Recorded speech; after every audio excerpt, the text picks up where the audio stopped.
Today we're gonna make my version of some cheesy Texas toast.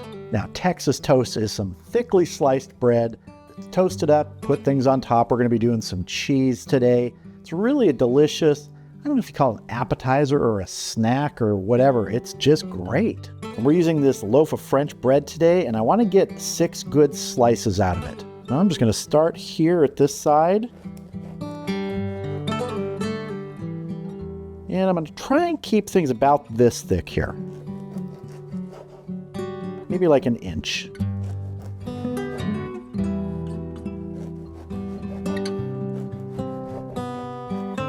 And we'll go back to this piece to get that last inch thick slice.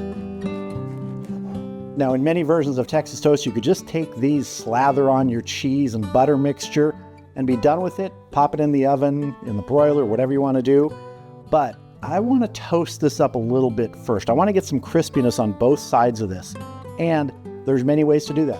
Toaster oven, toaster, in the oven. I'm actually going to do it in a pan. So we're going to get a little bit of butter on each side of these, and I'm going to go over to the stove and fry them up. Just got my spoon here with some softened butter.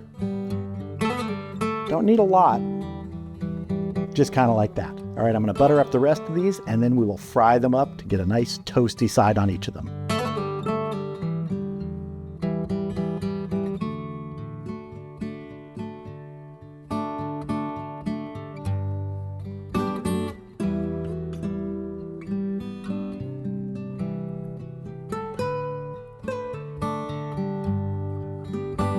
Now for our cheesy topping that's gonna go on the bread that we just fried up, we're starting with 6 tablespoons of softened butter.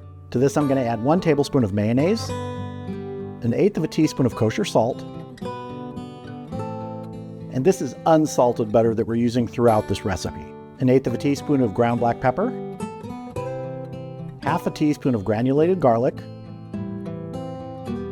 1/2 a teaspoon of smoked paprika. Just want to give this a pre-mix here. Try and get those spices and everything mixed in before we get our cheese in here. Now I'm going to add 4 ounces of shredded cheddar cheese, 4 ounces of shredded Monterey Jack cheese, and 2 ounces of grated Parmesan cheese. We're just going to start getting in here and working this around. You might get in there with your hands or wearing gloves too. That's pretty easy. We want to turn this into sort of a sticky, cheesy paste. In fact, I am just going to use my hands here. It's going to be easier. Just to kind of get in here and mush everything together. If you have a few loose bits of cheese, it's not going to hurt anything. I know I say things like that a lot in my videos when we're doing recipes, oh, it's not going to hurt anything. Honestly, I don't like cooking to be so stressful that you feel like if one little tiny thing is wrong, it's going to ruin the dish. That's not my experience at all, and that's not the way I like to cook. I like to enjoy the process of cooking, and I want to feel like, hey, there's a little bit of margin of error. This is not brain surgery here. That's looking like a pretty good mixture there that we can spread on our toast. Might be a little extra, but that's okay. We can just make some more later. All right, let's get our toast pieces over here. So here are our toast pieces that are sitting on a rack in a baking tray, and this is how I'm actually going to cook it. I like using the rack because it allows the air to circulate all the way around the toast. So we're just going to get a piece of our toast right here. Spread our cheesy mixture on. Really try and get all the way to the edge as much as you can here. Just like that.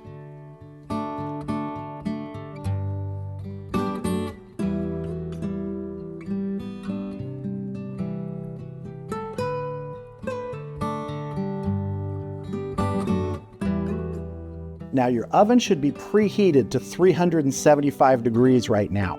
These are going to take, in my experience in my oven, anywhere from 10 to 15 minutes.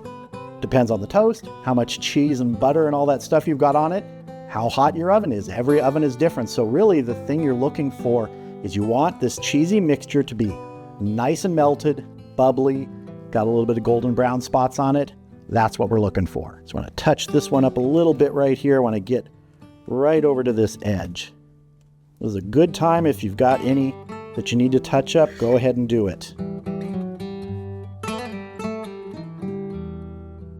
Make sure they have a little bit of space between them. And I have enough cheese mixture there to probably do another 4 pieces, so I'll do that later. But right now, this is going in the oven.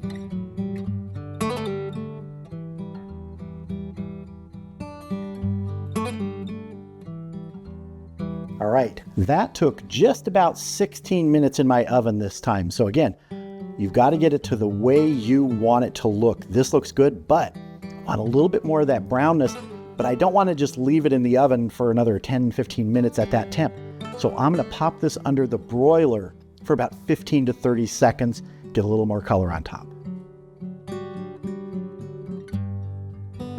There we go. That's the color I wanted, and that took like 15 seconds under the broiler. So you really got to watch it. If you pop this in the broiler, it can burn very quickly. But now let's plate some up and have a taste.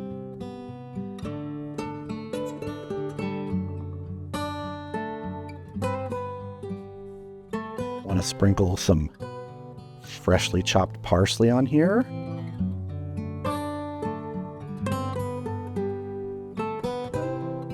And it's time to dig in.